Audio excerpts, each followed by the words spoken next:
At the precise time we should have taken our foot off the gas and put it on the brake, we just stomped all the way on the gas. And so what could have been essentially a non-inflationary episode turned into the worst inflationary episode in 4 decades.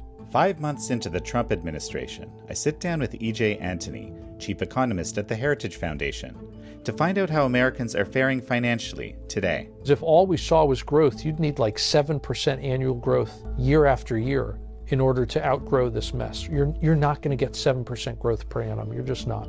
From the big beautiful bill, to the Iran-Israel war, to tariffs and pending trade deals, how is the American economy being impacted? If you look at all of the agreements and all of the deals from the first Trump administration, China followed through on precisely none of them, not a single one. This is American Thought Leaders, and I'm Yanya Kellick. EJ Antoni, such a pleasure to have you back on American Thought Leaders. It's my pleasure. Thank you for having me. Well, we spoke about 9 months ago about the state of the economy, about inflation, about discrepancies between statistics and indicators and reality in the economy. So how have things changed 9 months in with the new administration?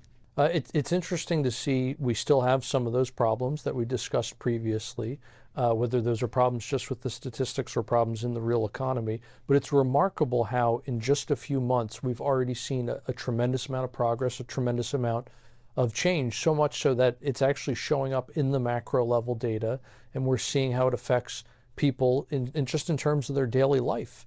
One really good example is how, if you look at not just the size of the average American's weekly paycheck, but what that paycheck could actually buy, that fell about 4% from when Biden took office until when he left office. Conversely, under Trump, in literally just the last few months, I mean, he's only been president, right, since the end of January, basically. So just from the end of January to today, that paycheck, that average American's weekly paycheck, not only is it bigger, but it can buy more too, because those wage increases are exceeding inflation. So that's actually increased about 1% now, a little over 1%. So that's a stark contrast, a decline of 4%, an increase of 1%. I mean, it really is amazing what a difference an administration can make. And so what accounts for that? I mean, what accounts for both those changes? The biggest change has been the slowdown in inflation. Prices are not rising anywhere near as fast as they did under Biden. In fact, prices right now under Trump are growing at an annualized rate of less than 2%, which is phenomenal. It's about 1.4%, which is less than the 1.8% that they averaged from about mid-2009 until the end of 2020. That was essentially the end of the Great Recession all the way until Biden took office. So that averaged, it was an annualized 1.8%. Conversely, Biden takes office, his first 18 months, inflation is an annualized 8.6%. That's terrible. And then for the last 30 months of his term, which was the bulk of it, inflation was well over 3%. It was over 3.5% at an annualized rate. So you contrast that with what is happening under Trump. Inflation has been not only cut in half from that latter portion of the Biden administration, but it's running even slower than it did in the economic expansion before Biden took office. So really tremendous news on that front. We've seen a lot of consumer staples. Not only has inflation slowed down where the price is rising, but not as fast as before. No, some of these things, the price is actually going down. Eggs is a good example. Gasoline is a good example. There are other staples as well, but what we see when we look at the entire landscape, we say, okay, some things have risen a little bit, some things have fallen a little bit in terms of price, but on average, there's been almost no change. There's been only a very slight increase, which is great news considering Biden handed Trump an economy with inflation running at an annualized rate of over 5% from December to January. And Trump has managed to cut that by about 80%. It's terrific. Much of it has to do with energy. The fact that energy production is helping drive down prices so much. And it's not just domestically, but it's also foreign suppliers as well, in part because nations like Saudi Arabia realize if they don't become the marginal producer, in other words, if they don't step up and produce more today, then we'll do it. So they'd rather have the production than us. But whatever the case, it's forcing down energy prices around the world, which has been tremendous for the American consumer because energy affects the price of everything we do and everything we buy. So if you bring down that input, if you will, into other goods and services throughout the economy, then you see prices everywhere start to go down as well. And sure enough, that's what we're seeing today. So a couple of quick things come to mind. First of all, that huge increase in inflation had to do with the sort of massive spending around COVID. So that some of that actually came still from the Trump administration, didn't it? So this is a really, really interesting kind of phenomenon that happens there. What we saw in 2020 was the government printing trillions and trillions of dollars, but most of it didn't get spent. In fact, interestingly, a lot of the money that got handed out to folks, they didn't go out and spend it. First of all, it was hard to find anything to spend money on, right? You couldn't get cars. There were all kinds of things. There were shortages everywhere. There were all kinds of things that you couldn't get. People, for the first time since the global financial crisis, started paying down their credit card balances and en masse. So much so that the interest people were paying on those credit cards just plummeted. And between the decline in the balances and then also the decrease in interest rates, the financing charges went to almost nothing. So what that did was it put actually downward pressure on the money supply. Because as you borrow money, that actually creates money. Lending actually creates money, and when you pay back those loans, it extinguishes the money. So can you just explain that a little bit more to me, like how that works? Sure. Yeah. We use what's called fractional reserve banking. This is the whole reason that you can get bank runs. It's because when you put $1 on deposit in the banker turns around and loans out that money as quick as he can, and to more than one person. And so what ends up happening is you get multiple claims on the same dollar. You're walking around thinking, I own the dollar that's in my bank account. And you do. But it's already been handed out to a bunch of other people in the form of loans. And so if you go and you put $1 into the banking system, it ends up creating about $10.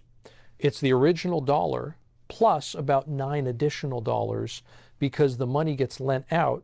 Not all of it. Some of it has to get kept on reserve, just in case you do go and ask for your money back. But let's say 90 cents on the dollar gets lent out to somebody else. Well, he spends that money, and then he put whoever receives that money that he spent, they go and put it on deposit in their bank. And 90% of that, or 81 cents, gets lent out. Well, this cycle continues, and you end up with a situation where, again, the $1 that you put on deposit in the bank ended up creating $10 in the banking system. And when the Fed creates money, it works the exact same way. This is why it's so problematic. When the Federal Reserve creates $1 for the government to spend, the government spends it, it goes through the banking system and ends up creating $10. So to give the government a little bit of money to spend, you end up creating a lot of inflation. Conversely, in 2020, because of this very weird confluence of events, people were paying down debt, not taking on debt. And that resulted in a reduction in the money supply, not an increase. And a lot of the money that the Fed created for the government to spend, they basically kept in what you might call a kind of a rainy day fund. They kept it in their cash account at the New York Federal Reserve. This is part of why when we look at the amount of the debt increase under Trump, it's a little misleading. $1 trillion of that increase was literally just cash that the Treasury left sitting in the bank, because they weren't sure in April of 2021 what were tax receipts going to look like. They thought that tax receipts might be terrible because nobody's working in 2020. Now, it turns out tax receipts were fine and they didn't need that money. So the correct move by the Biden administration would have been to simply take all the cash sitting in the bank and retire that extra $1 trillion in debt. Instead, they turned around and spent it. So a big reason why you don't see literally any inflation in 2020 is the fact that the Fed creates all of this money, and then whether you're a consumer or the government, you just keep a lot of that cash on the sidelines. You're not actually using it. It's not really flowing through the economy. Fast forward to 2021. The economy's opening back up. People are feeling more confident. They go out and they start spending all that money that the government's been handing them in 2020. And then in 2021, whether it's ARPA or a couple of the other bills they passed, they gave people even more money that the Fed printed out of nothing. And so at the precise time we should have taken our foot off the gas and put it on the brake, we just stomped all the way on the gas. And so what could have been essentially a non-inflationary episode turned into the worst inflationary episode in 4 decades. EJ, we're going to take a quick break right now, and folks, we're going to be right back. And we're back with the chief economist of the Heritage Foundation, EJ Antoni. When it comes to oil prices, or energy prices in general, what is the impact of this Iran-Israel war that's happening now on those? Has there been a significant change at this point? I mean, we're just in the beginnings of it as we're taping. So it's been the oil markets have been very volatile, and we saw initially futures go through the roof, the futures markets, and they've since come back down, and then they turn negative on the day. So it's very, very unclear which direction they're going to go. A lot of that has to do with the fact that speculators just don't know the extent of damages on the ground, not just right now, but a week from now, what is the damage on the ground going to look like? And I think it's going to take actually a whole heck of a lot of damage in Iran and to the Iranian infrastructure before you're going to see a significant impact on global production, not just Iranian production. Obviously, that can take a hit. But when we look around the world, a lot of these oil-producing countries, whether it's the Saudis, the Russians, whether it's us here in America, you have countries in South America to a lesser extent, but whatever the case, around the world, you have a lot of different countries where they are not actually producing at their maximum. There is excess capacity there where we could pump more. We could certainly drill more, but we can, even with existing wells, we can pump more and we can ship more. You're not looking at pipelines that are at maximum capacity. The big pipeline up in Alaska, for example, that has fallen so low in capacity that they're not sure how much longer they can keep it open, because if they're not flowing, they need enough pressure. Exactly, and they need enough heat. If that cools down enough, if the pipeline isn't full enough, the Arctic air cools it down. It basically turns to sludge, and it's difficult to move it through that pipeline, at least in a cost-effective way. So what I'm getting at, Jan, is that there's just tons of excess supply or excess capacity for bringing new supply online around the world. And unless Iran were to, just have their oil infrastructure and production completely wiped out, it's hard to imagine a scenario where the rest of the world can't make up for whatever deficit is incurred because of this conflict. What strikes me, if I'm not mistaken, it's something almost just south of 80% of their oil is actually bought by China since it's sanctioned. Now, what is the impact of that? Because I'm assuming the capacity will be severely degraded. But with a commodity like oil, it's really, really difficult for those sanctions to be 100% effective. Sure. Right? There's absolutely nothing that stops somebody like China from buying all of that oil and then just reselling it somewhere else. Mm-hmm. So again, it's very, very difficult. This is part of the problem with Russia, for example. All of the oil sanctions on Russia and why they were completely ineffective. Mm-hmm. It was the fact that you had countries, ironically, in the southeastern Pacific, who were buying all of this Russian oil and then selling it, and all of a sudden, Chinese imports of oil from Indonesia were something like 400 or 500 or 600% beyond Indonesia's capacity. So it was obvious what was happening, right? Indonesia had to have been getting the oil from somewhere else to then resell it to the Chinese Communist Party. So you raise, kind of one of my favorite topics right now of late, and that's the concept of transshipment. Mm-hmm. And so it's really interesting what happened with oil. But so when I was at the White House when these various tariff regimes on different countries are announced, and it very quickly occurred to me as I was looking at these tables that from the little that I knew, that the countries that seemed to be getting the highest on average, right, not 100%, but on average that were getting the highest tariffs were the China transshipment countries. For example, in Vietnam, you would set up a warehouse and you would bring your goods in from China that Sure. had a high tariff already from the previous Trump administration, and then you would just sell them as outside of the tariff regime. And then, of course, actually, there's all sorts of since Russia was sanctioned in various ways, all sorts of countries near Russia all of a sudden are importing really large amounts of goods from different places. So transshipment is just a big thing, right? And it struck me that this tariff regime saw that as important. And I'm curious what your thoughts are here. Well, I think this is part of the reason why Trump goes after Canada the way he does. So many people have said why is he going after our friendly neighbors to the north, eh? And the reason for that is simply because they actually commit a whole host of violations of USMCA. They allow China to abuse that trade agreement. China dumps products into Canada. It gets repackaged, relabeled, and reshipped into the United States. And because of that, not only does it avoid the Chinese tariff, but it gets preferential treatment under the U.S.-Mexico-Canada trade agreement. So things like that are really, really problematic for this administration, aside from the fact that Canada does things like put these crazy quota regimes on American dairy products, on American automotive products, automotive parts, et cetera. But I think a lot of what we saw on Liberation Day was it wasn't so much a focus on individual trade abuses.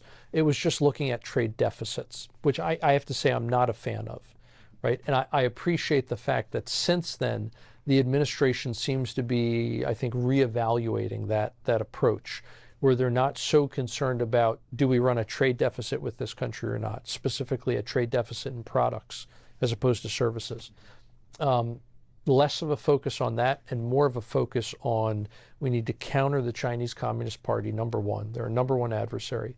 And we need to go after, no matter who it is, friend or foe, we need to go after trade abuses. And that could be, China checks a lot of these boxes, right? It could be dumping products, subsidized products. It could be currency manipulation and destructive monetary policy. It could be utilizing slave labor. It could be abusing country of origin provisions and the transshipments that you're talking about. A whole host of different things. Mm-hmm. So there is some kind of a deal from what we've heard with communist China as we speak. I mean, the question I keep asking myself, is it possible to even have a deal, in your opinion? Mm-hmm. I mean, I guess my experience of 25 years of watching China tells me that it's impossible to have a good faith agreement with the Chinese Communist Party. Right. But, what do you make of this deal? Two things. The first is that because we don't have any details yet on it, like any real specifics, it's difficult to see how it's different from the status quo. I want to withhold judgment on it from that standpoint. Mm-hmm. That's not to say there isn't anything different.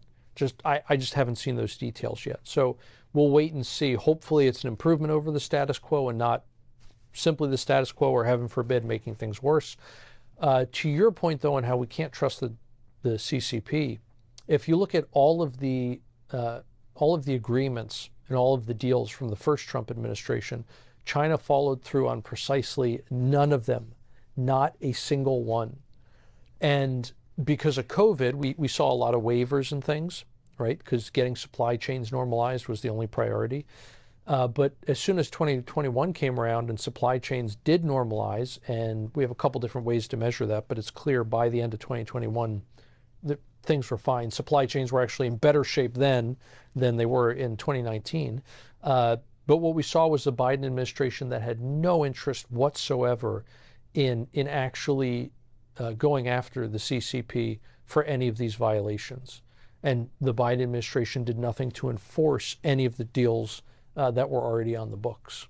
We have a big, beautiful bill here in the U.S. that's being worked on both in the House. There's rescissions at the moment that are being proposed and are being debated, and then there's questions about what the Senate will do.